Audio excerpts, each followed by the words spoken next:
नमस्कार, आप सभी का स्वागत है मेरी आज की कक्षा में। चैप्टर का नाम land, soil and water. Land, soil and water, class 8, chapter 2, day 1।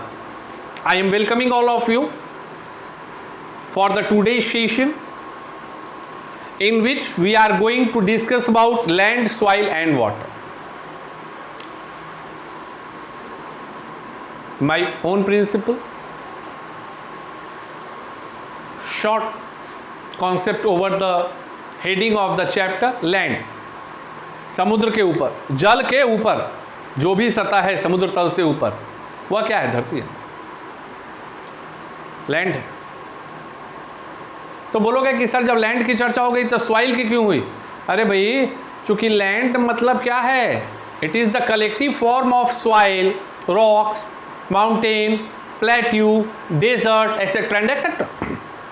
इसीलिए लैंड अलग, उसके बाद उसका एक कंपोनेंट क्या हुआ? सॉइल। थार में मिट्टी तो है नहीं, सहारा के रेगिस्तान में तो मिट्टी है नहीं, लेकिन है तो वो भी land he. That's why The author gave 2 points, land as well as soil। और पानी का तो कहना नहीं, पानी के तो कई स्रोत हैं, like ponds, lakes, rivers, ocean, sea, waterfall etcetera and etcetera. अब सवाल आता है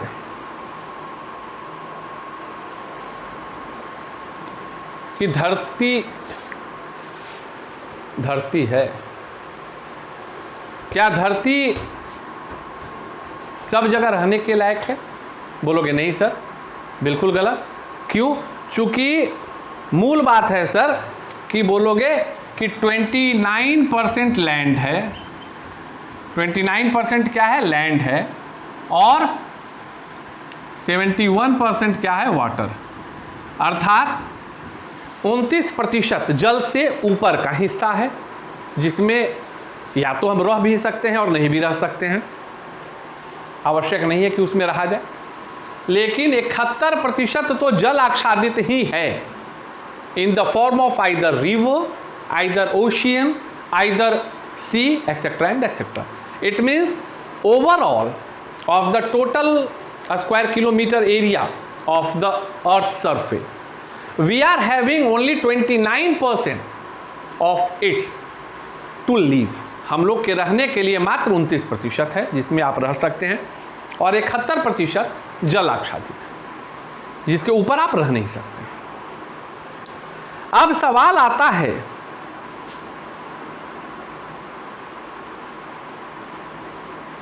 कि सर 29% पे पूरा पे रह सकते हैं क्या? कहाँ दिक्कत है sir? Where is the problem? 29% is enough to live. But unfortunately, if you are having the concept of Earth's surface, because in previous class of 7th, definitely you studied about the surface of Earth, by which you can easily understood that time that it is not possible for human being to live on the complete 29% land area।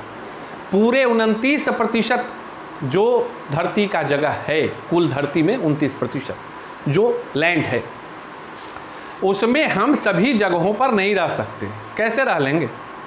एक सवाल हमको बताओ, कैसे रह लेंगे? Amazon के घने जंगल है, वहाँ जाके रह लेंगे? बोलोगे नहीं रह पाएंगे सर। हिमालय के ऊपर जाके रह लेंगे, वो भी तो लैंड में ही है ना, वहाँ जाके रह लेंगे? बोलोगे नहीं रह पाएंगे सर। सहारा, थार, कालाहारी के मरुस्थल में जाकर रह लेंगे? बोलोगे नहीं सर, वहाँ भी कैसे रहेंगे? अरे ये भी तो बहुत बड़ा हिस्सा निकल गया। It means author wants to tell you that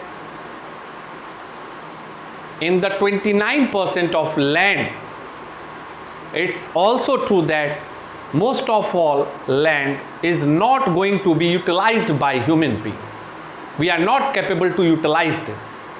we are having very short range percentage of land in which we can live and in which we can survive, because for the survival or for the building of the civilization, lots of things are necessary. Availability of water, availability of transportation, availability of crops production, etc. and etc. कई चीज़ों को मिलाने के बाद ही यह हो पाएगा कि हाँ भाई अब वहाँ रहा जा सकता है कि नहीं रहा जा सकता है। अब इसी के लिए एक टर्म क्या आया, land utilisation. It means what I am going to tell you that it depends upon us that how much land we can utilize for our civilization or our we can utilize them to fulfill our demands.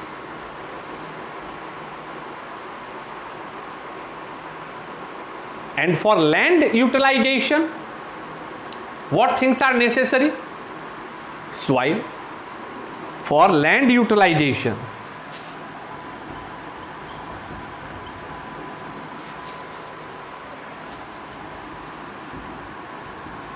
Soil, water, land के utilisation के लिए क्या क्या चीज़ें ज़रूरी हैं? Soil, water, mineral, number 1 soil, number 2 water, number 3 minerals, number 4 climate.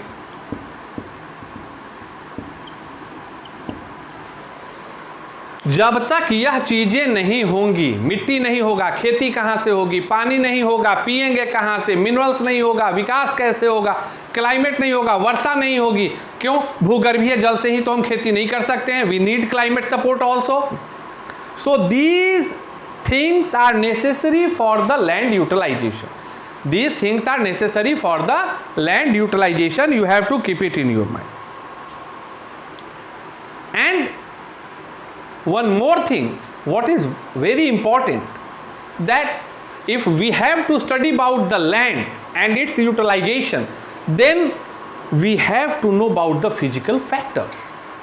We have to know very well about the physical factors like mountains, plateau, plains, because if we don't know about mountain, then somebody will tell to us that go on Himalaya and start doing job in agriculture. It is not possible, man. Himalaya is a mountain range. वहाँ खेती नहीं होगी. So for just kind of concept, we have to know about mountains, plateaus and plains. अब सवाल आता है कि क्या करना है सर, इसमें ज़रूरत क्या है फिजिकल फैक्टर्स का। तो अब ये चीज़ें अब समझेंगे कि भाई इस चीज़ों को तो समझना है, because if we have to know about the surface of the earth, then surface is divided into few types. Plains मतलब मैदानी इलाका, दूसरा प्लेट्यू, तीसरा माउंटेन, चौथा ओशियन या सी। इन सभी चीज़ों के बारे में तो हम लोगों को जानना होगा, because these things are present over the surface of the earth. ये पृथ्वी के सतह पर मौजूद हैं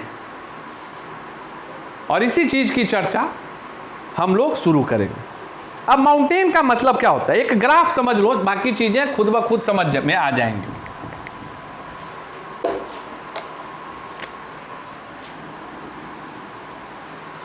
जीरो लेवल दिख रहा है, हल्का नीचे,